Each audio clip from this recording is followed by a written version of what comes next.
At ngayong araw nga ay naitala ang pinakamataas na palitan ng piso kontra dolyar sa kasaysayan ng bansa. Mantakin mo, 60.4 1. pesos na ang $1. Tapos tuloy pa sa pagtaas ang krudo sa pandaigdigang merkado.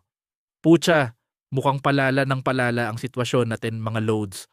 Hindi na ako magtataka kung wala nang mapupuntahan ang sahod ng mga minimum wager sa mga susunod na araw. Kasi kahit hindi man agad-agad magtaas ang pamasahe, sigurado na natataas ang mga presyo ng bilihin. Paano na yan? Ayuda na naman? Ayos lang sana kung pati kaming mga middle class ay kasali eh. Kaso hindi, na para bang immune kami sa pagtaas ng mga bilihin. Kamusta naman mga congressman? Wala bang balato sa mga flood control project diyan? Ano na, Martin Romualdez at mga congressman na nabanggit ng mga diskaya. Liyelo lang ang peg?